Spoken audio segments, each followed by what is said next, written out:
Good morning.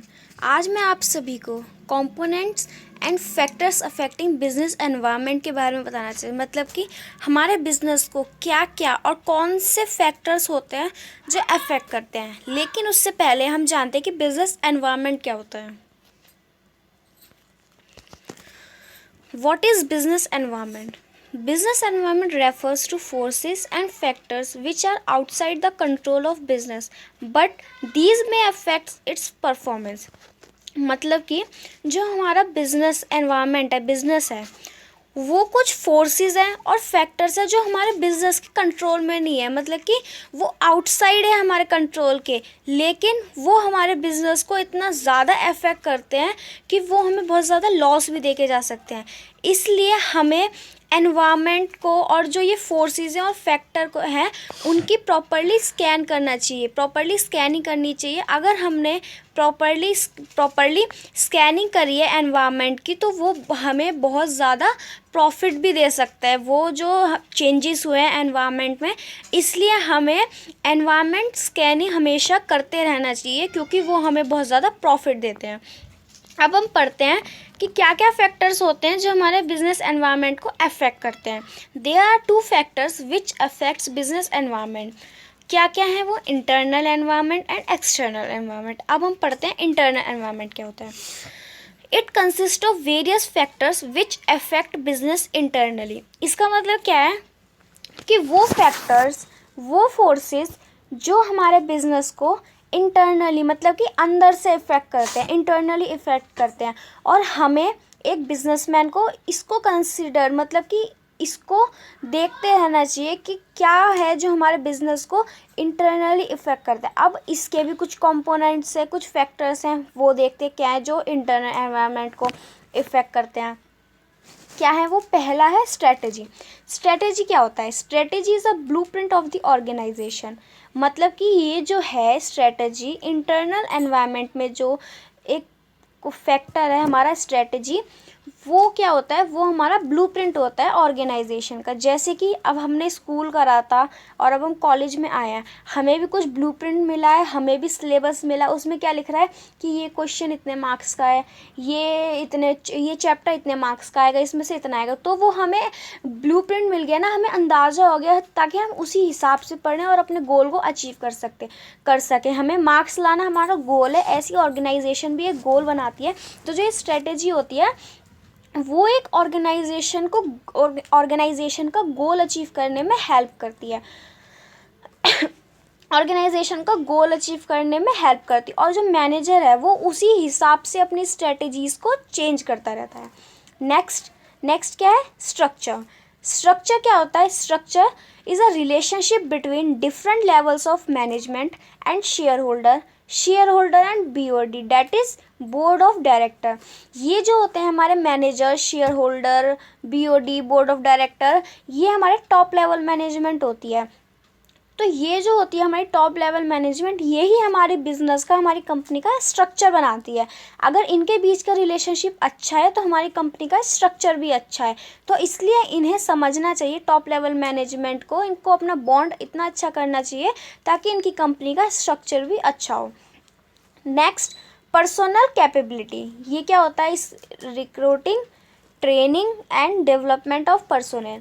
इसका मतलब क्या है कि हमने एक चैप्टर पढ़ा था 12th में, स्टाफिंग। उसमें क्या था कि हमें एक ऐसा बंदा चूज़ करना है उस जॉब के लिए जिसके लिए उसके पास सही क्वालिफिकेशन हो। मतलब कि जो बंदा है, मतलब कि जो पर्सन है हमने चूज़ करा है जॉब के लिए, वो उसके लिए कैपेबल होना चाहिए कि उसकी जो क्वालिफ़िकेशन है वही होनी चाहिए जो हमने जॉब, जिस चीज़ के लिए हमने उसे जॉब दी है। अगर हमने उसे किसी और चीज़ की जॉब दे दी और वो उसमें क्वालिफाइड ही नहीं है, तो उसको बहुत ज़्यादा प्रॉब्लम्स आएंगी, उसको मेंटली भी बहुत ज़्यादा डिस्टर्बेंस क्रिएट होगी, उसके मेंटली बहुत डिस्टर्ब हो जाएगा वो। तो इसलिए अगर वो जिस चीज़ में क्वालिफाइड है, हम उसको उस चीज़ की जॉब देंगे, तो हमारा जो पर्सनल कैपेबिलिटी है वो फुलफ़िल हो जाएगा इंटरनल एनवायरनमेंट का। और अगर उसे कुछ उस काम में, जो हमने उसे काम दिया है, उसे कुछ प्रॉब्लम होगी, तो हम उसे उसमें ट्रेनिंग भी दे सकते हैं। नेक्स्ट क्या है? Financial capability. फाइनेंस फाइनेंस तो सभी के लिए बहुत ज़रूरी है, हमारे लिए, आपके लिए, और बिज़नेस के लिए तो बहुत ही ज़्यादा इम्पोर्टेंट है। बिज़नेस के लिए ये एक लाइफ ब्लड की तरह है, ठीक है। कोई भी बिज़नेस, कोई छोटा हो चाहे बड़ा हो, वो बिना फाइनेंस के खड़ा ही नहीं हो सकता, बिना फाइनेंस के वो चल ही नहीं सकता। इसलिए ये इम्पॉर्टेंट है कि एक बिजनेसमैन को फाइनेंशियली भी बहुत स्ट्रांग होना चाहिए। इसमें क्या क्या आता है, it includes sources of funds. First point इसमें कि हम पैसा कहाँ से लें, कैपिटल फंड यूज़ करें। कैपिटल फंड में क्या आता है, इक्विटी या फिर प्रेफरेंस शेयर लें, ठीक है। और हम अपनी रिटेन्ड अर्निंग यूज़ करें। और फिर अब हमने फंड तो ले लिया, अब हम उसका क्या करें, अब हम उसको यूज़ कहाँ करें। तो यूजेस ऑफ फंड, ये इसका सेकंड पॉइंट है कि हमें उसको ऐसी जगह यूज़ करनी चाहिए जहाँ हमें कॉस्ट कम लगे, ठीक है, और मिनिमम वेस्ट हो रिसोर्स का। तो ऐसी जगह फंड का यूज़ करें, ऐसी जगह करें जहाँ पे हमें प्रॉफिट ज़्यादा मिले और कॉस्ट भी कम हो और वेस्टेज भी कम हो रिसोर्सेज की। अब थर्ड पॉइंट है इसका मैनेजमेंट ऑफ फंड, कि अब हमने उसका यूज़ तो कर लिया, लेकिन हमें फ़ंड को मैनेज भी तो करना है। कि यूज़ तो वो कर लेगा, अगर हमने उसे पैसा दे दिया तो हमें वो कहीं पे भी यूज़ करे तो हमें उसे मैनेज करना है कि हमें किसे कितना पैसा देना है, किसे कितना कम देना है, कहाँ पे जो यूज़ हो रहा है वहाँ पे वो सही ढंग से यूज़ हो रहा है, नहीं हो रहा है, वेस्टेज तो नहीं हो रही पैसों की। तो वो हमें देखना है मैनेजमेंट ऑफ फंड में।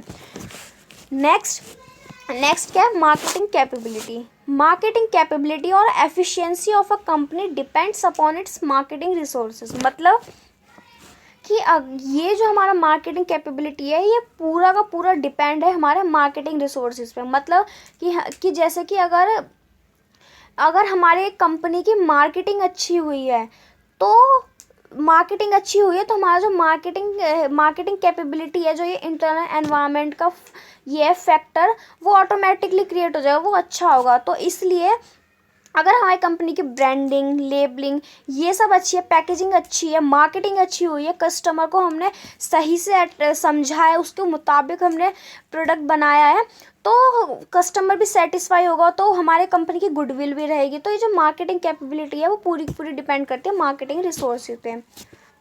नेक्स्ट क्या है, ऑपरेशनल कैपेबिलिटी। ऑपरेशनल कैपेबिलिटी क्या होता है कि कोई जो एक्टिविटीज़ हमारे ऑर्गेनाइजेशन में परफॉर्म होती है, कुछ भी हो सकता है, जैसे कि अब हम प्रोडक्ट बना रहे हैं, रिसोर्सेज कैसे यूज़ कर रहे हैं, वो जो प्रोडक्ट बना रहे हैं उसमें रिसोर्सेज कैसे यूज़ हो रहे हैं, कितने यूज़ हो रहे हैं। तो ये जो है ये हमारा ऑपरेशनल कैपेबिलिटी में आ जाता है कि हम अपने रिसोर्सेज को या फिर कोई प्रोडक्ट को किस तरीके से यूज़ कर रहे हैं, कैसे बना रहे हैं। नेक्स्ट क्या है, technical capability. Technical capability relates to technology. मतलब कि अब जैसे कि बाहर एनवायरनमेंट में कोई चेंज आया है टेक्नोलॉजी से रिलेटेड, तो हम अपनी कंपनी में उसके रिलेटेड अपनी टेक्नोलॉजी में क्या क्या चेंज लाते हैं। कि अगर जैसे बाहर कोई चेंज आया है, कंपनी बाहर एनवायरनमेंट में चेंज आया है, तो हम उसको अच्छे से जल्दी से स्कैन करके अपनी टेक्नोलॉजी में उस मुताबिक ना पर थोड़ा सा चेंज कर सके, ताकि हम compete कर सकें, जो compete कर सकते हैं उस एनवायरनमेंट के साथ, उस बिजनेस एनवायरनमेंट के साथ। तो ये टेक्निकल कैपेबिलिटी होती है। नेक्स्ट क्या है, इंटरनल पावर रिलेशनशिप। ये कुछ अलग नहीं है, हमने पढ़ा था स्ट्रक्चर उसी की तरह है कि जो टॉप लेवल मैनेजमेंट है वो हमारी कंपनी की स्ट्रेंथ होती है, ठीक है, वो हमारी स्ट्रेंथ है। तो उस स्ट्रेंथ को समझना चाहिए कि हमारे बीच का जो बॉन्ड है वो स्ट्रॉन्ग रहे, ताकि जो कंपनी है वो अच्छे से रन कर सके। जो हमारे बीच का रिलेशनशिप है अगर वो अच्छा होगा तो हम डिसीज़न अच्छे बनाएंगे, और उस डिसीज़न की वजह से हमारे जो डिसीज़न की वजह से जो हमारे गोल हैं ऑर्गेनाइजेशन के, वो अच्छे से अचीव हो सके। तो उनको समझना चाहिए कि हमारा जो बीच का बॉन्ड है वो अच्छे से बना रहे।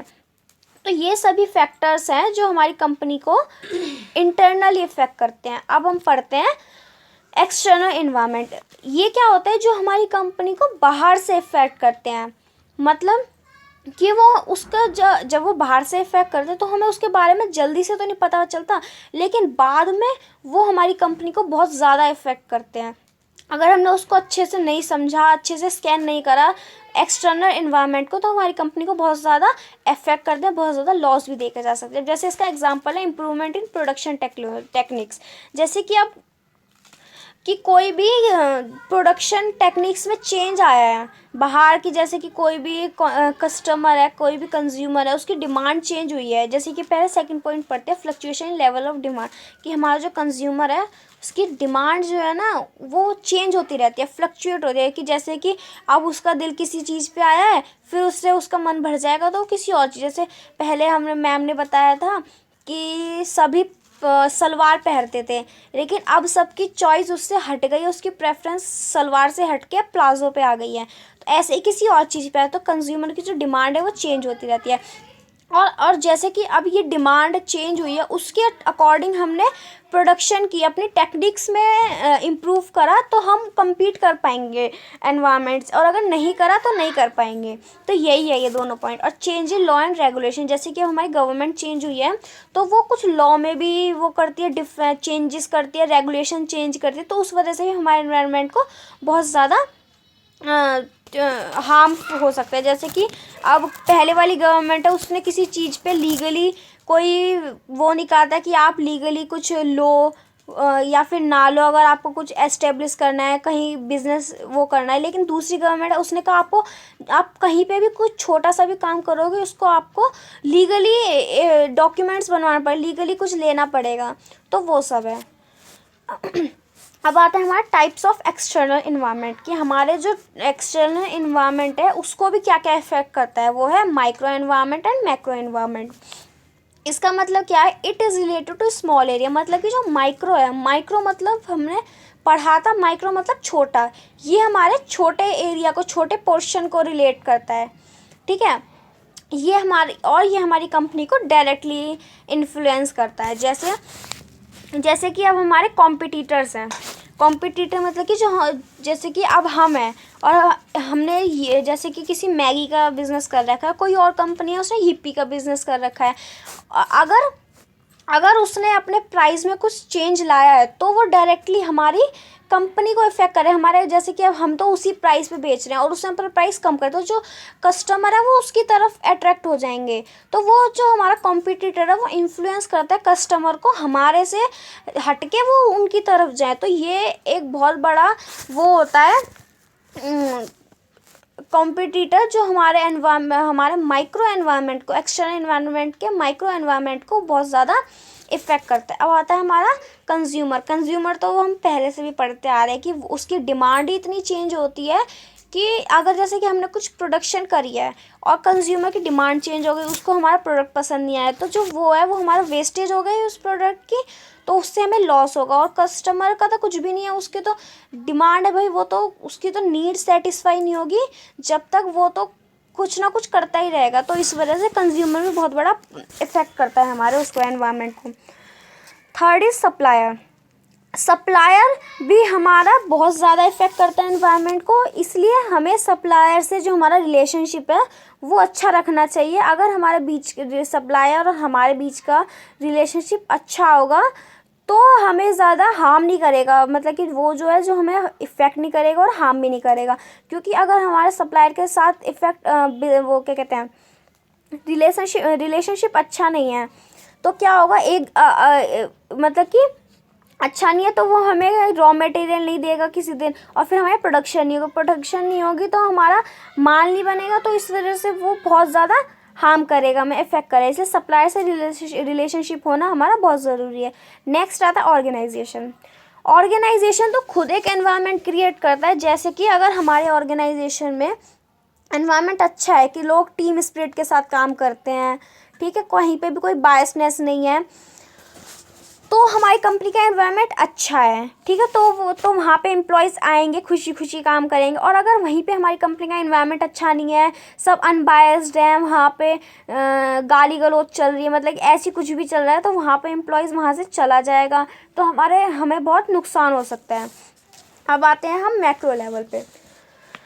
It is related to large area, मतलब कि ये बहुत बड़े एरिया, मतलब कि बहुत बड़े एरिया को रिलेट करता है, ये बहुत लार्ज हमें इफ़ेक्ट करता है हमारे कंपनी को, हमारे बिजनेस को एक्सटर्नली, और ये इन्फ्लुएंस करता है इट इन्फ्लुएंस इनडायरेक्टली, ये इनडायरेक्टली मतलब कि इसका हमें अभी तो कुछ नुकसान पता नहीं चलता, लेकिन आगे जाके बहुत ज़्यादा नुकसान होता है। जैसे कि पॉलिटिकल एग्जाम्पल, अब वह पॉलिटिकल एनवायरनमेंट, अब जैसे कि अब हमारी कोई गवर्नमेंट चेंज हुई है, पहले उसने कुछ और पॉलिसीज रख रखी थी, कुछ और रेगुलेशन बना रखा था, कुछ और वो कर रखा था, और अब जो गवर्नमेंट आई है उसने सब कुछ ही चेंज कर दिया। तो पहले तो हम उस हिसाब से चल रहे थे, और इस हिसाब से चलने में हमें बहुत ज़्यादा टाइम लग सकता है।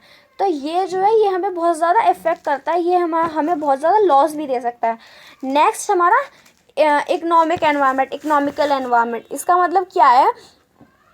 इकोनॉमिकल मतलब कि ये हमारा इकोनॉमी से रिलेट कर रहा है, कि जो चेंजेस हमारी इकोनॉमी में आते हैं। जैसे कि अब कहीं पे वॉर चल रही है तो उसका डायरेक्ट इफेक्ट हमारी कंट्री पे आएगा, वहाँ के जैसे कि चाइना से हो रही है तो वहाँ हमारा प्रोडक्शन बंद कम हो जाएगी, तो उस वजह से उस बिज़नेस को हमें बहुत लॉस हो सकता है। सेकंड क्या हो बिज़नेस को बहुत लॉस हो सकता है। और क्या हो सकता है? अभी जैसे कि हमारा डिमोनेटाइजेशन आया था, करेंसी में एकदम से चेंज हो गई, तो उससे कितना इफेक्ट आया था, पैसे नहीं थे लोगों के पास खरीदने के लिए। तो ये जो इकोनॉमी में चेंज आता है वो हमारे इन्वायरमेंट को बहुत ज़्यादा रिलेट करता है। That's all, thank you.